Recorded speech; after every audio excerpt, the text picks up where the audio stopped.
All right, we're headed to Klutch Kickers round 3. We are taking the LS Miata this time instead of the vet. The goal was to bring the vet, but we didn't get parts in time. We hit some snags. It just wasn't going to happen comfortably. We could have made it work if we absolutely had to, but we didn't have to. We got the LS Miata. She's a solid ripper. Not the most competitive car there. We're definitely outgunned, but it's capable. It does the job. We know it, so we're taking that. We'll have a little more time to finish out the vet right and make sure it is 100% before we go thrashing it in a competition. So, you know, no huge expectations. We literally prepped this thing in the driveway since everything was torn out of the shop because the floors are getting done. We did throw an alignment on it. We broke a tie rod at Indiana. Haven't touched the car since. We eyeballed the alignment when we put the new tie rod on there. So we had almost an inch of toe out. So we drove pretty much the whole of Indiana comp with 3/4 of an inch of toe out. So who knows? Car might feel a lot better now. Might feel weird. I don't know. Who knows how long it's been like that? But that being said, I think we're ready. We got tires. We did leave a little late. It's almost 3 o'clock. Practice started an hour ago. We're still a little over an hour out because I ordered my tires last minute. Tires showed up today. They got here a little late. We had to wait for them and then leave, and it's pretty much been the story of the last few rounds. When you're not expecting to compete with one car, and I'm very excited to have the vet done and get the program fully dialed in, but I've jibber-jabbered on and on. Hopefully we'll get a few practice laps tonight. We got a few pairs of scrubs mounted. Cars should be ready to go. We got 3 full bottles of nitrous. We're ready to party, so see you guys there. All right, we're in the car. Had to rush a little bit when we got here because we have like an hour left. So I parked the trailer. Someone stole our spot we got last time. Nobody was parked there last time. And nobody thought about parking there. We parked there and then someone stole our spot. I'm so sad. Well then, I mean, we got here late. You can't expect to have your spot, but I was hopeful that nobody would think to park there again. Anyway, we made it here. Time to get some practice runs in. We're gonna burn through a couple scrubs. Yeah, first lap, let's get it. Bank track. I don't have really much comp experience on the bank, and then this layout is kind of different. So it's a long layout, which is why we had to wait for the tires. We would not have enough tires if we didn't. So I'm tired of holding my helmet. I'm gonna put my helmet on and we're gonna go drive. So we don't do the second turn anymore? No, we didn't get too light. We didn't get light up the tire. Front clip and then out? Yep, just like last round. Okay.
So end of day 1, we only did 2 laps. We got there with an hour left, and then it got shut down 20 minutes early because of lightning. So in those 2 laps, definitely a lot of things happened. One, the nitrous definitely was not working on the bank the first lap. It might have been working in the infield. It seemed like it was working the second lap, but that was kind of odd, and there was a breakup. A real flatline breakup. It wasn't a violent one, but something's going on. And I don't have a data log to look at to see what it might be. We're gonna have to get some data logs tomorrow if the issue persists. Hopefully maybe she just needs a good night's rest. But yeah, I'm concerned it might be plugs, but when we haven't changed the plugs since we put the nitrous kit on, which is 5 events ago or so. And when we did change the plugs, the head threads were pretty corroded. The plugs didn't want to come out. I'm afraid that if we try to change the plugs, we might not get new plugs in. So I'm going to try to avoid that at all costs. aside from that, I can see already, I mean, pretty obvious, we're going to struggle with the same things we struggled with the first round on the bank. And that's really mainly the wheel speed thing. It's just too long of a gear. Third's too short. Even with the nitrous working, seemingly, it just still was bogging down on the bank. So that's one thing that's manageable, but the shifting is really the biggest thing. We have a stock Nissan 350Z Trans. We don't have a dog box. The dog boxes, man, they just shift like butter. We can't shift very fast, and sometimes it doesn't even want you to shift. You know, CDs are kind of notorious for that. So with this track being the way it is, we have to shift twice on the run-up. So normally I just go starting second, bang third. But we got to go second, third, fourth. So I have to shift early and granny shift it to make sure I don't miss a gear. But even if I didn't have to, it's just not a long run-up to get those two shifts in and rev the car out and get into the power. So we're going to be slow in the run-up, and then and we're going to have to be very careful because, I mean, you miss a gear, person gaps you, that's it, you know. And then downshifting into the infield. Of the two runs I did, one of them I tried to downshift a little earlier, and it just said nope. It just grinded real bad. So, yeah, need to get the vet done. This is definitely around where it would be nice to have the dog box and the quick change and the 1,000 horsepower and all those things. But hey, we're here. We're going to make the best of it. Hopefully we can sort out the issue with the car. If there even is one, it could be my imagination. I don't know. We'll find out. But we're going to do some more driving tomorrow, hopefully. Wish us luck. All right, day 2. We're unloaded. So I pulled the tune off the car last night, took a look at it. Didn't have any data logs. So I'm going to try to upgrade my dash firmware today. That way we can data log on the dash. We press record, log, and then that way we have something to look at the end of the day between runs. We should be the second group, so we should have a little bit of time to mess with it this morning after the driver's meeting before we go out. So yeah, shaping up to be a long but fun day. Right, Josue? You excited? It's already redone. All right, we're getting ready to go off for practice, so we got an hour and a half. Try to hammer out as many laps as we can. Trying to stay with the group of the faster guys, but I don't have my good tires on, so might not tell us too much.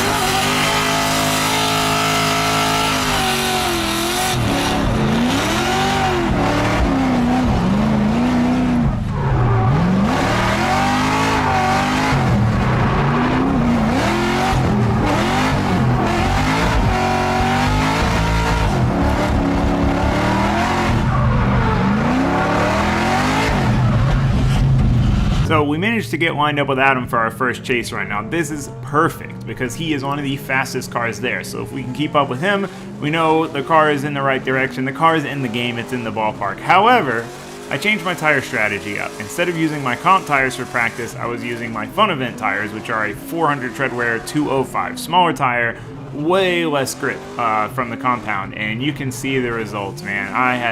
I just could not keep up to save my life. And the problem is now I really don't know anything more than I did before this run because these aren't the tires I'm going to run in comp, so I don't know how fast my car is compared to him. Maybe not the best call. I mean, that was everything she's got on those tires. Not bad for a 400 treadwear 205. So after I realized that, I had some scrub comp tires. They had maybe 2 laps left in them from Indiana, and I decided to throw them on. My goal was to chase first because that's when they're going to be the freshest and the closest to what we're going to run in comp. However, the way the line stacked up, I had to do a lead first. Now, it's still good to figure out the lead because when you go from a less grippy tire to a much grippier tire, the car drives and you have to drive the car completely different. You have to throw it differently. It's just a completely different beast than a car with low grip or with less grip in it. So you really have to adapt your driving style. Now, by pure luck, we got to follow Adam again. This is going to be our second chase run, 2 different tires. We're really going to get to see the difference of what the comp tires do versus what our fun event tires do. Now, these weren't optimal, they weren't new, they weren't aired down super far, but you can see the difference right off the bat. We're able to stay with them. We're not closing on them, we're not surging on them, but we're able to stay in the game, in the ballpark. We're able to make up some ground here and there by cutting a little line. And all in all, it's an actual tandem. So this is a good result. While I'm sure he's got a lot more he can put in his car, we know we're in the ballpark. We're not super far off. Now, we did get lost in the smoke a little bit. It's really, really tough with comp drifting cars make a lot of smoke and you can't see. People ask how you see through the smoke. You don't. You can't see. What you have to do is find reference points to look at. You stop looking at the car, you find a reference point, and that tells you when to transition. Now, I hadn't figured those out yet. We've still got some stuff to work on, but all in all, the car's doing all right.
So this is an interesting thing to note. So I was on my Fun Event tires again here for qualifying. Now, since they have less grip, it makes the car easier to drive and a little easier to fill all the zones, but you don't have that grip to drive with that crazy aggressiveness. So I can't throw the car anywhere near as hard. I can't just chunk it into the turns and dig out of it. I have to drive with a much more timid style.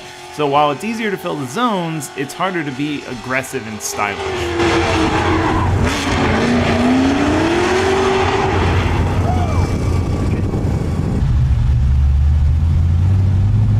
Alright, it's the morning of day 3 here. So today we have top 32. We qualified 8th yesterday and managed to get us a buy run. There was a lot of buy runs. Not as many people came out to this round, probably because it's a bank round. There was a conflicting event.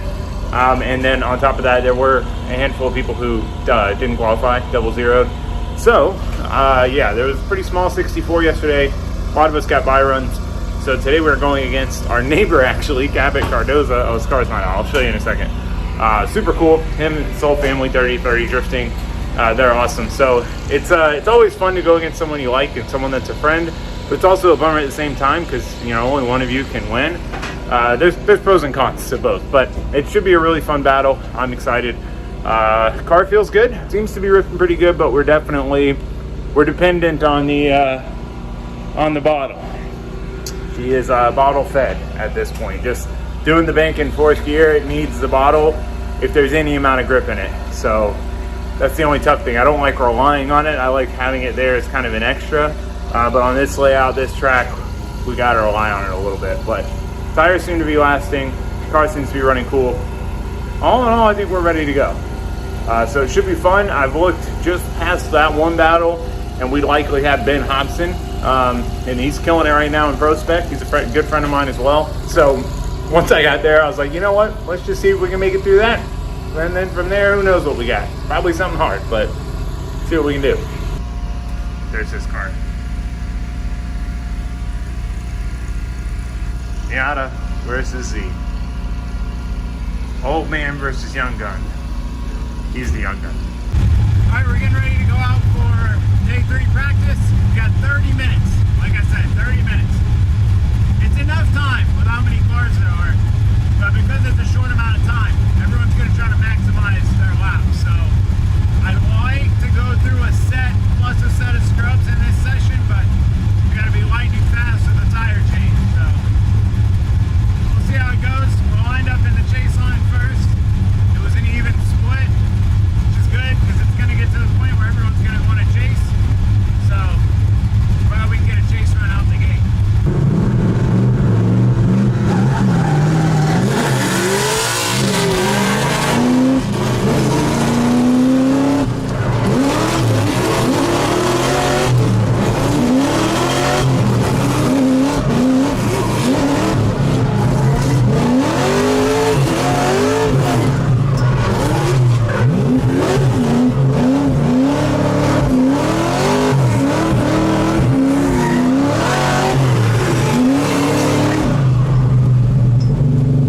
So this run was not a great way to start the day. Now Nate had some struggles on his lead run, but I felt like I just was not doing anything right in the chase. I was struggling with when to change gears, I was struggling with my line, I was just fighting the car. So I went to follow Brandon McDowell, nice smooth driver. I initiate with him and same struggles again. He's nice, high line, right on the wall, and I'm just fighting the car so hard, trying to keep it together, stay on the handbrake, keep it in drift, do all these things. I can't figure out where to downshift. I mean, I am an absolute mess. I am just fully on the struggle bus at this point.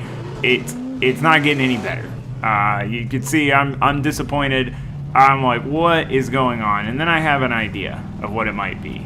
All right, so I have a lot more grip than I should in the car. This is my first new set of comp tires. I've ran all weekend. Didn't really know how to gauge it. There's no power steering. I'm not trying to make excuses, but the lack of power steering when I need to be handbraking to check up on the bank, trying to make those big steering corrections with one hand, and like all the load, it's tough. But I took the toe out of it, rushed back to the pits. 30-minute session. Not a lot of time to make changes. Took the toe out. I need to at least see what it does like this. So I was definitely a bit tired after this. Sitting in the car, driving, rush back to the pits, jump out of the car, Sway jacks it up. I'm under there turning wrenches. We just eyeballed the toe change, just trying to get it done and make it more drivable. I had originally put the toe in after the first round because it was a bank track. I left it out. I put it in because of the flatter tracks, the tracks where our gearing was going to be better and all of these things where we could use all the grip we could get. Now, I thought about taking it out before this round because of the bank. The bank makes a lot of grip, so you don't need as much grip in the car. But I figured we'll see how it is, we'll see if we need it first before we go messing around with it. I don't really hardly ever change my setup, but it got to the point where I had to make that decision between do I stay out and try to get more laps or go back and change the car? And I came to the decision that the car there was no point in practicing with it the way it was. It just didn't make sense to continue. Better. So it was the right choice, but it did cost us a little practice time. They turned us around after this run. Now the car felt better, still not 100%. And what we found out after we got back to the pits is that one tire had leaked down to 8 PSI, which is way lower than it should have been. So now we're going to go into battle with no toe in the car, but also much higher pressure. And the tire that was really low was the outside on the bank. So the tire that really would be better if it was high and the other one was low, but we're going to make it work. All right, we got Cabot over there. We got Hobson and Hurd going up. Shulman and Taylor Hole, but Taylor Hole called us 5. This is a tough thing about competition. So it would have been Shulman, Taylor, them, then us. But now it's them. We're next. But they might go, Shulman might go before us if Taylor gets his car fixed. It gets confusing, so you're waiting, but you're not really sure when you need to be ready, but you don't want to be ready too early. Like, you don't want to stay here cooking with your helmet on, but you also don't want to rush to throw it on because that might throw you off, you know, if you're like, trying to rush. See how it goes.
right, well, fortunately and unfortunately, took out the homie Cabot. Again, Dirty 30, their whole family. Check them out on Instagram.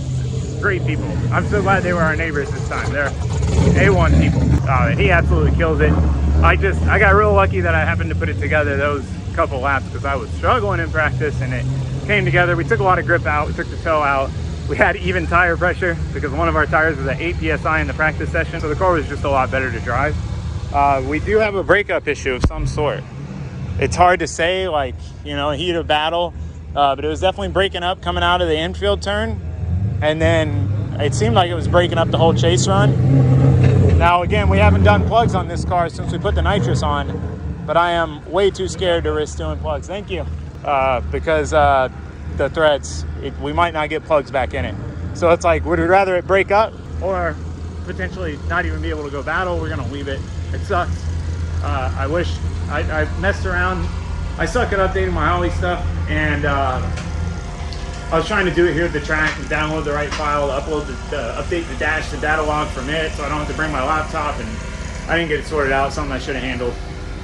I just slack on it. It just works. I never touch it. I need to get better about touching it, especially once we get the vet. We're gonna need to be touching it. So anyway, fun battle. I'm happy. Happy with my driving. Not the best driving I could have done before where we were to now. I'm happy. So yeah, we're gonna go watch it for a bit. We're gonna throw tires on it, get it ready for the next battle. Go watch. Wish us luck. Good luck, buddy.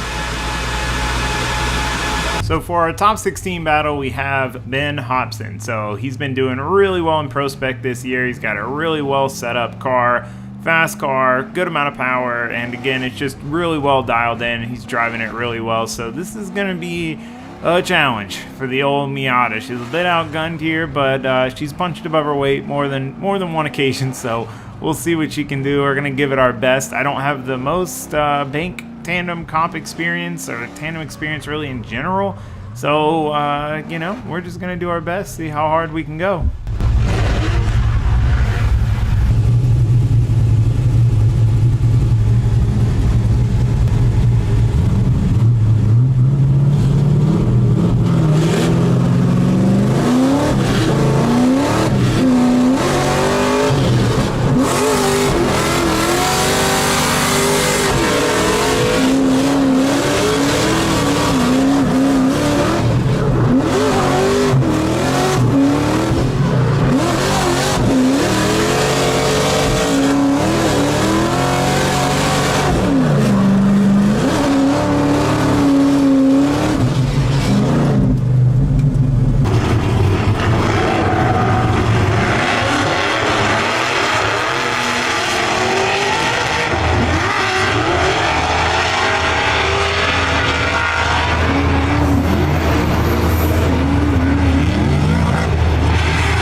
So after a lot of deliberation, they ended up giving us a one more time. I think what this came down to is I had a better, cleaner lead. I didn't hit any of the clips. I was on them where I should be, but I didn't hit any of them. I didn't kind of go off anywhere. It was a smooth, put together lead. But my chase suffered a little bit because he did have some mistakes in his lead. So you need a good lead to have a good chase. So it kind of washed out. He had a better chase. I had a better lead. They sent us one more time. So we need to clean up our mistakes in the chase and see if we can take this home.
well, we made it back home from the event. What a weekend, man. I had a great time. I hate to go out to a mechanical failure like that, but at the end of the day, you know, from where we started on Saturday in practice to where we ended up, I could not be happier. All the struggles I was having, the car issues, and it just, you know, it's a win in my eyes this weekend. So to elaborate on the Hobson Battle Top 16, the call on that, basically what it came down to was we both zeroed on our chase runs. So he went off 2 tires, which is a 0, on the inside of coming off the bank, the front touch and go.